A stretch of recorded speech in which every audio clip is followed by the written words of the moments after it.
कविता, कविता, आजा। अरे काजल तुम? हाँ आजा, मैं कॉलेज ही जा रही हूँ, चल आजा साथ चलते हैं। काजल के बार बार कहने पर कविता उसकी कार में बैठ गई।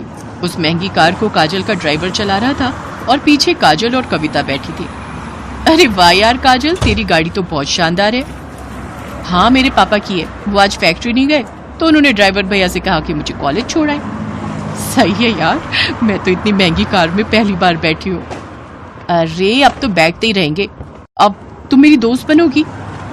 काजल और कविता एक ही कॉलेज में पढ़ते थे। अभी 4-5 दिन पहले ही उन्होंने एडमिशन लिया था। धीरे धीरे काजल और कविता बहुत अच्छी सहेलियां बन गईं। वैसे काजल बहुत ही अमीर घर से थी।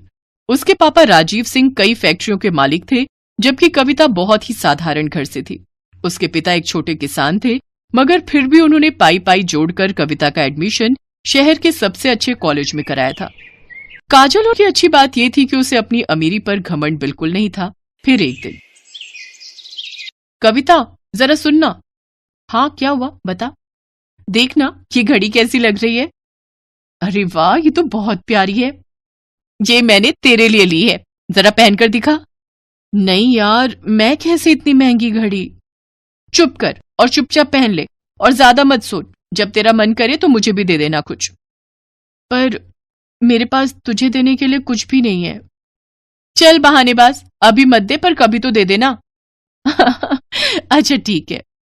गुजरते वक्त के साथ दोनों की दोस्ती और गहरी होती गई। दोनों का ज्यादातर वक्त एक दूसरे के साथ ही बीतता था। और फिर एक दिन, कविता ये लड़का कौन है यार? इससे पहले तो कभी नहीं देखा इसे। कौन? वो हैंडसम? सच में बड़ा कूल दिखता है यार। उनका नाम आकाश है और वो हमारे सीनियर है पगली। तो क्या हुआ? ओए जरा कंट्रोल में। मैंने सुना है कि बड़ा ब्रह्मचारी टाइप लड़का है। कॉलेज की सारी लड़कियां उस पर फिदा हैं, पर वो किसी को घास नहीं डालता। अच्छा तो तू देख, अब इसकी तपस्या तो काजल नाम की ये अप्सरा ही भंग करेगी। हट बेशर्म कहीं की। आकाश पर काजल का दिल आ गया था। शुरू में उन दोनों में हाय हलो हुई और फिर धीरे धीरे उनमें प्यार भी हो गया। काजल को उसका प्यार मिला तो कविता बहुत खुश हुई। लेकिन फिर एक दिन, काजल, फाइनल रिजल्ट आते ही मैं यूएस चला जाऊंगा। यूएस? पर क्यों? वहां मेरी प्लेसमेंट हो गई है और जिस कंपनी ने मुझे हायर किया है वो चाहती है कि मैं पहले यूएस में उनके हेडक्वार्टर में 1 साल काम करूं और सीखूं, और फिर वो मुझे इंडिया वापस भेजेंगे। पर मैं 1 साल कैसे रहूंगी तुम्हारे बिना? कहते हैं सब्र का फल मीठा होता है पगली। अरे तू कब आई? जब तुम दोनों आशिकी फरमा रहे थे। सुन, जाने दे आकाश को। वो वहां नहीं जाएंगे तो जॉब कैसे लेंगे? क्यों, मैंने सही कहा ना? बिल्कुल सही। काजल बस 1 साल दे दे मुझे, फिर मैं तुम्हारे पापा से तुम्हारा हाथ मांगने आऊंगा। ठीक 1 महीने बाद आकाश काजल से विदा लेकर विदेश चला गया। काजल उसे याद करती और हसीन सपने बुनती, लेकिन होनी को तो कुछ और ही मंजूर था। अचानक काजल ने कॉलेज आना बंद कर दिया। उसका फोन भी बंद आ रहा था। कविता को उसकी चिंता होने लगी तो एक दिन वो काजल के घर ही पहुंच गई। वहां उसका सामना काजल के पिता राजीव सिंह से हुआ।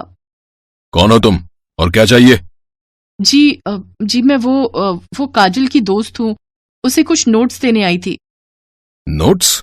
उनकी कोई जरूरत नहीं है, अब हो गई काजल की पढ़ाई। पर अभी कैसे? अभी तो लास्ट सेमेस्टर बाकी है ना अंकल। कह दिया ना तो कह दिया, चली जाओ यहां से और दोबारा कभी मत आना। कविता को कुछ समझ नहीं आ रहा था। वो उदास होकर वहां से जाने लगी, लेकिन घर के बाहर निकलते ही उसकी तरफ एक कागज की बॉल गिरी। कविता ने उस कागज को खोलकर देखा तो लिखावट काजल की थी। मुझे बचा ली कविता, प्लीज। कविता को समझ आ गया था कि कुछ तो गड़बड़ जरूर है, लेकिन उस वक्त वो चुपचाप वहां से चली गई। फिर अगले दिन एक औरत घूंघट ओढ़े और हाथ में झाड़ू लिए काजल के घर में दाखिल हुई। किसी ने उसे अंदर आने से नहीं रोका। असल में घूंघट के अंदर कविता थी, जो काजल के घर में काम करने वाली बाई बनकर आई थी। घर में आते ही उसने काजल को ढूंढना शुरू कर दिया और जैसे तैसे वो काजल के कमरे तक पहुंची गई। लेकिन कमरे का नजारा देखकर कविता हैरान रह गई। काजल का मुंह और हाथ पैर बंधे हुए थे। काजल, ये सब क्या है? किसने किया ये? कविता तू आ गई, भगवान का शुक्र है। कविता, मेरे पापा ने मेरा सौदा कर दिया है। तू तो जानती है ना कि मैं और आकाश एक दूसरे से कितना प्यार करते हैं, पर मेरे पापा अपने बिजनेस पार्टनर से मेरी शादी कराना चाहते हैं। वो 55 साल का बुढ़ा है, उसने अपनी पहली पत्नी को मार दिया था और वो मुझे भी मार देगा। हैं? पर तेरे पापा वो ऐसा कैसे कर सकते हैं तेरे साथ? उन्होंने उस बुढ़े से बहुत बड़ा लोन लिया था जिसे वो चुका नहीं पाए, और पैसों के बदले अब वो मुझे सौंपने वाले उस बुढ़े को। इतना कहकर काजल फूट फूट कर रोने लगी, लेकिन कविता तैयार थी अपनी सहेली को इस मुसीबत से निकालने के लिए। उसने तुरंत दिमाग दौड़ाया और अपनी साड़ी उतारकर काजल को पहना दी और खुद काजल के कपड़े पहनकर उसकी जगह बैठ गई। फिर कविता की जगह काजल आराम से घर से बाहर निकल गई। फिर कुछ देर के बाद, कौन है? अरे कमिश्नर साहब, आप यहाँ? क्या हुआ? क्या बात है? मुझे आपके घर की तलाशी लेनी है। पर तलाशी क्यों? क्योंकि मुझे खबर मिली है कि आपने यहाँ किसी लड़की को कैद करके रखा है। इतना कहकर पुलिस कमिश्नर के साथ आए पुलिस वालों ने घर की तलाशी शुरू कर दी और कुछ ही मिनटों में कविता उनके साथ खड़ी थी। उसके चेहरे पर चोट के कई निशान थे। असल में राजीव को जैसे ही कविता और काजल के प्लान का पता चला तो उसने कविता को ही अपने गुस्से का शिकार बनाया और उसके साथ मारपीट की। लेकिन अब वो अपना किया भुगतने वाला था। पुलिस ने फौरन राजीव को गिरफ्तार कर लिया। उधर आकाश को जैसे ही इन सब की खबर मिली तो वो भागा भागा यूएस से इंडिया आ गया और फिर कविता ने एक मंदिर में आकाश और काजल की शादी कराई। थैंक यू कविता, अगर तुम ना होती तो। अरे ऐसे कैसे नहीं होती मैं? मेरी सहेली को जब भी मेरी जरूरत होगी मैं हमेशा उसके साथ खड़ी रहूंगी। इतना कहकर कविता ने काजल को गले से लगा लिया और काजल बस यही सोच रही थी कि जो तोहफा कविता ने उसे दिया है क्या वो कभी उसकी बराबरी कर पाएगी। रुक जा प्रेरणा, रुक जा, बोल रही हूँ रुक जा वरना बहुत पिटेगी। क्यों मैडम, क्या हुआ? अगर हिम्मत है तो मुझे पकड़ कर दिखा। कुछ ही देर बाद रसिका ने प्रेरणा को पकड़ लिया और फिर दोनों सहेलियां खिलखिलाकर हंसने लगी। ये दोनों बड़ी पक्की सहेलियां थीं और दोनों का कॉलेज और कोर्स भी सेम ही था। इसके अलावा स्वभाव से भी दोनों एक जैसी ही थी। हालांकि इन सब चीजों के बावजूद दोनों में एक बहुत बड़ा अंतर था। रसिका बहुत पैसे वाले घर से थी। उसके पिता की शहर में कई फैक्ट्रियां थीं, जबकि प्रेरणा के पिता एक मामूली किसान थे। पर पढ़ाई में बहुत अच्छी होने की वजह से प्रेरणा को स्कॉलरशिप मिल गई थी, जिसकी मदद से वो भी रसिका के साथ इतने बढ़िया कॉलेज में पढ़ रही थी।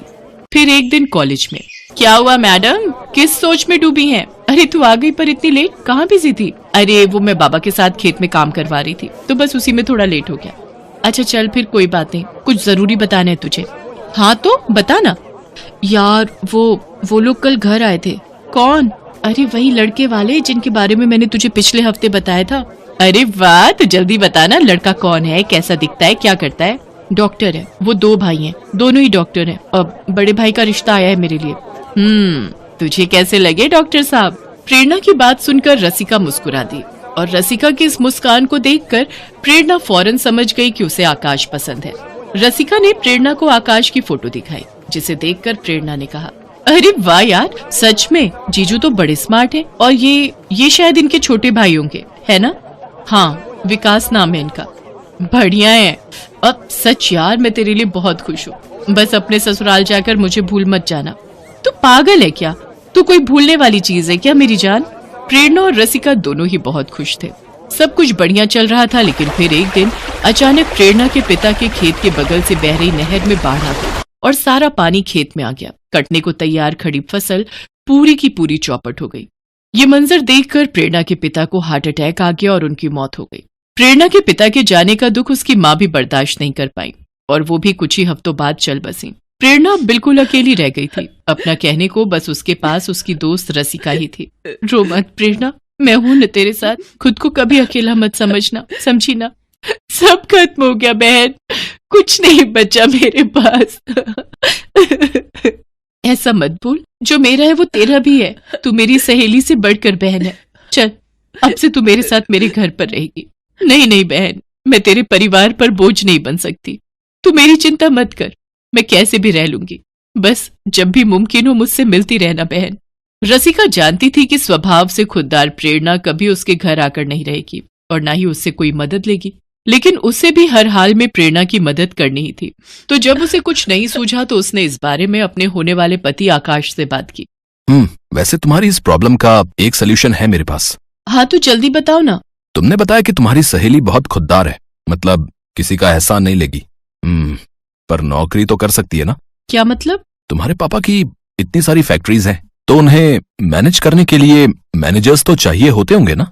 रसिका को आकाश ने बहुत अच्छा आइडिया दे दिया था। अगले ही दिन रसिका ने प्रेरणा से इस बारे में बात की। पहले तो प्रेरणा ने इनकार किया, लेकिन रसिका के बार बार कहने पर वो मान गई। रसिका ने अपने पापा से इस बारे में बात की तो उन्हें भी प्रेरणा को अपनी एक फैक्ट्री का मैनेजर बनाने में कोई परेशानी नहीं थी, क्योंकि वो भी प्रेरणा को काफी पहले से जानते थे और असल में वो भी प्रेरणा को अपनी बेटी जैसा ही समझते थे।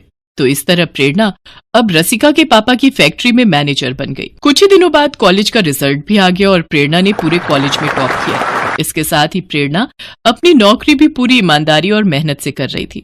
कुछ ही समय में वो फैक्ट्री का सारा काम बहुत अच्छे से संभालने लगी। अपनी शादी की तैयारियों का हवाला देकर रसिका ने किसी तरह प्रेरणा को उसके साथ उसी के घर में रहने के लिए भी मना लिया। फिर एक दिन, अरे रसिका। हाँ जी पापा। बेटा, ये प्रेरणा तो सच में बहुत होशियार है। पता है, जिस फैक्ट्री में पिछले 1 साल से मुझे कुछ नहीं बच रहा था, प्रेरणा के आते ही न सिर्फ ऑर्डर बढ़े हैं, बल्कि वो फैक्ट्री तो मुनाफे में भी आ गई है। हाँ तो ऐसे थोड़ी ना मैंने आपको उसे जॉब पर रखने को बोला था। वो सच में बहुत अच्छी है। हाँ बेटा, सच में बड़ी प्यारी बच्ची है। जितनी समझदार और मेहनती है, उतनी ही संस्कारी भी है। लेकिन किस्मत ने बड़ा बुरा खेल खेला है बेचारी के साथ। सच में, अगर मेरा कोई बेटा होता तो मैं प्रेरणा को अपने घर की बहू बना लेता। अपने पिता की इस बात पर रसिका मुस्कुरा दी, लेकिन कहीं न कहीं उसे ये भी एहसास था कि वाकई उसकी शादी हो जाने के बाद प्रेरणा बहुत अकेली पड़ जाएगी और भविष्य में उसकी शादी भी किससे और कैसे होगी, ये भी एक बड़ा सवाल था। फिर एक दिन, ओए प्रेरणा की बच्ची, हाँ बोलना। तू मैनेजर क्या बन गई? बड़े नखरे हो गए तेरे। मेरे लिए बिल्कुल भी टाइम नहीं है तेरे पास। मेरी शादी आ रही है और तू है कि बस फैक्ट्री से घर और घर से फैक्ट्री में ही उलझी रहती है। मेरा लहंगा, पार्लर और ज्वेलरी कुछ भी फाइनल नहीं हुआ अब तक। अच्छा बाबा, मैं अंकल से बात करके छुट्टी ले लेती हूँ और आज के आज सब फाइनल कर देते हैं। अब तो ठीक है ना? पापा से मैंने बात कर ली है, तेरी छुट्टी अप्रूव्ड है। चल अब जल्दी से मेरे साथ चल। ऐसे ही रसिका की शादी का दिन भी आ गया। गहनों से लदी रसिका दुल्हन के रूप में बहुत ही सुंदर लग रही थी। रसिका के पापा ने शादी में अपनी हैसियत के अनुसार काफी खर्च किया था। शादी की तैयारियां पूरी थी और दूसरी तरफ जग्गा डाकू भी तैयार था। जग्गा डाकू और उसकी गैंग के नाम से ही सब डरते थे। सारे लोग चल चुपचाप से हाथ ऊपर करे, कोई होशियारी नहीं है। ए बगीरा, जाबे दुल्हन के सारे गहने ले आ। जग्गा और उसके आदमी बंदूक लेकर खड़े थे। बंदूक के खौफ से हर कोई सन्न था। जग्गा के साथियों ने रसिका से उसके गहने छीनने की कोशिश की, लेकिन रसिका उन्हें धक्का देकर भागने की कोशिश करने लगी। तभी जग्गा ने बंदूक रसिका की तरफ तानी और गुस्से से बोला, ए लड़की, रुक जा वरना गोली मार दूंगा, समझी? जग्गा ने सिर्फ कोरी धमकी नहीं दी। गहने हाथ से निकलते देख जग्गा ने रसिका को निशाना बनाकर गोली चला भी दी थी। लेकिन तभी ऐन मौके पर प्रेरणा गोली और रसिका के बीच आ गई। गोली लगते ही प्रेरणा जमीन पर गिर पड़ी। लेकिन इसी बीच किसी ने पुलिस को खबर कर दी थी और पुलिस की गाड़ी का सायरन सुनते ही जग्गा डाकू और उसकी गैंग वहां से भाग खड़ी हुई। रसिका तो बच गई, लेकिन अब प्रेरणा की हालत नाजुक थी। उसे फौरन अस्पताल ले जाया गया और काफी देर बाद जाकर उसे होश आया। ये तूने क्या किया पगली? तू ठीक है ना रसिका? मैं तो ठीक हूँ, पर तू बीच में क्यों आई? तू मेरी बहन है रसिका, मैं तुझे कुछ कैसे होने देती। उसके बाद रसिका का पति आकाश वहाँ आया। क्यों साली साहिबा, कैसी हैं अब आप? कोई दिक्कत तो नहीं? जी डॉक्टर साहब, सब ठीक है। थैंक्स मेरा इलाज करने के लिए। थैंक्स बोलना है तो मुझे नहीं, इससे बोलिए, क्योंकि आपका ट्रीटमेंट मैंने नहीं, इसने किया है। इतना बोलकर आकाश ने अपने छोटे भाई विकास की तरफ इशारा कर दिया, जो वहीं पर खड़ा था और प्रेरणा को बस देखे जा रहा था। प्रेरणा भी विकास से कुछ न कह सकी और बस उसे देखती रह गई। लेकिन इन दोनों के बीच की एक खामोशी रसिका ने पढ़ ली। और फिर कुछ दिनों के बाद, अरे रसिका, ये सब क्या है? इतना सारा सामान ये किसके लिए लाई है? अपनी होने वाली देवरानी के लिए। अच्छा, तो विकास जी का रिश्ता तय हो गया, अच्छी बात है। कौन है लड़की? यही है, आजा तुझे फोटो दिखाती हूँ। इतना कहकर रसिका ने प्रेरणा की फोटो उसके हाथ में थमा दी, जिसे देखकर प्रेरणा की आंखों से आंसू बहने लगे। नहीं रसिका, ये सही नहीं है। न तो मैं विकास जी के लायक हूँ और न ही मेरी हैसियत। ऐसा तुझे लगता है, विकास भैया और हमारे परिवार को नहीं। सच मान प्रेरणा, ये शादी तुझ पर कोई एहसान नहीं है, बल्कि ये तेरा हक है जो तुझे मिलना ही चाहिए। हाँ, पर मेरी एक शर्त है, शादी के बाद मैं तेरी जेठानी हो जाऊंगी तो थोड़ा अदब से बात करना मुझसे, समझी? रसिका की बात सुनकर प्रेरणा मुस्कुरा दी। अब सब ठीक होने वाला था। दोनों सहेलियों से बहन बनने के बाद अब जेठानी देवरानी बनकर हमेशा एक दूसरे के साथ और खुश रहने वाली